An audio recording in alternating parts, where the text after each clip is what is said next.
കേരളം പിന്നാക്കമാണെന്ന് സമ്മതിച്ചാൽ കൂടുതൽ കേന്ദ്ര സഹായം കിട്ടുമെന്ന കേന്ദ്ര സഹമന്ത്രി ജോർജ് കുര്യന്റെ പ്രസ്താവനയ്ക്കെതിരെയും പ്രതിഷേധം ശക്തമാവുകയാണ്.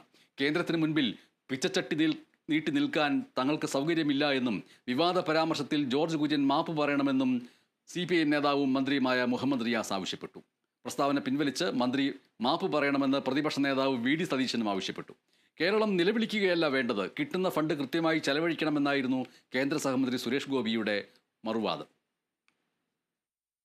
കേന്ദ്ര ബജറ്റിൽ കേരളത്തെ അവഗണിച്ചതിനെതിരായ വിമർശനങ്ങൾക്ക് പിന്നാലെയാണ് വിദ്യാഭ്യാസമടക്കമുള്ള കാര്യങ്ങളിൽ കേരളം പിന്നോക്കമാണെന്ന് പ്രഖ്യാപിച്ചാൽ കേന്ദ്ര സഹായം കിട്ടുമെന്ന കേന്ദ്ര സഹമന്ത്രി ജോർജ് കുര്യന്റെ വിവാദ പരാമർശം. കേരളത്തിൽ നിന്നുള്ള കേന്ദ്രമന്ത്രിയുടെ പ്രസ്താവനയ്ക്കെതിരെ വ്യാപക വിമർശനമാണ് ഉയരുന്നത്. കേരളത്തെ അവഗണിച്ച ജോർജ് കുര്യൻ മാപ്പ് പറയണമെന്ന് മന്ത്രി മുഹമ്മദ് റിയാസ് ആവശ്യപ്പെട്ടു. കേന്ദ്രത്തിന് മുന്നിൽ പിച്ചച്ചട്ടി നീട്ടി നിൽക്കാൻ കേരളത്തിന് സൗകര്യമില്ല. കേരളത്തെ നിരോധിച്ച ബഡ്ജറ്റായി ഈ ബഡ്ജറ്റ് മാറുന്നു മാത്രമല്ല, കേരളത്തിൽ നിന്നുള്ളൊരു കേന്ദ്രമന്ത്രി പറയുകയാണ് കേരളം പിന്നോക്കമാണ് എന്ന് നിങ്ങൾ പ്രഖ്യാപിച്ചാൽ സഹായിക്കാം. അതായത് ഈ പദ്ധതികളൊക്കെ നിർത്തണം, എന്നിട്ട് ഇവിടെ നരകിക്കണം എന്നാ പ്രഖ്യാപിക്കാന്ന. പിച്ചച്ചട്ടി നീട്ടുന്നത് പോലെ കേന്ദ്രത്തിന്റെ മുന്നിൽ നിൽക്കാൻ സൗകര്യമില്ല.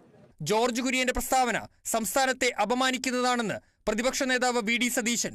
സംസ്ഥാനത്തെ അവഹേളിച്ച ജോർജ് കുര്യന് ഒരു നിമിഷം പോലും സ്ഥാനത്ത് തുടരാൻ അർഹതയില്ലെന്നും സതീശൻ പറഞ്ഞു. പിന്നോക്കമാണെന്ന് പറയാൻ കേരളത്തിന് മനസ്സില്ലെന്ന് CPI സംസ്ഥാന സെക്രട്ടറി ബിനോയ് വിശ്വം.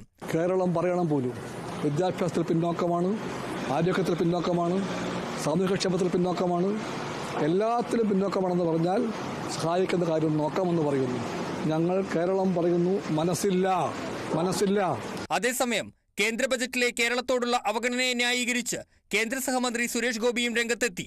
കേരളത്തിന് എന്തു വേണമെന്ന് ചുമ്മാ പുലമ്പൽ നടത്തിയാൽ പോരെന്ന് സുരേഷ് ഗോപി പറഞ്ഞു. ബജറ്റ് വകയിരുത്തൽ ഓരോ മേഖലയിലേക്കാണ്. ബീഹാർ എന്നും കേരളമെന്നും ബജറ്റിൽ വേർതിരിച്ച് കണ്ടിട്ടില്ല. കേരളം നിലവിളിക്കുകയല്ല വേണ്ടത്, കിട്ടുന്ന ഫണ്ട് കൃത്യമായി ചെലവഴിക്കണമെന്നും സുരേഷ് ഗോപി പറഞ്ഞു. News desk, Kerala vision news.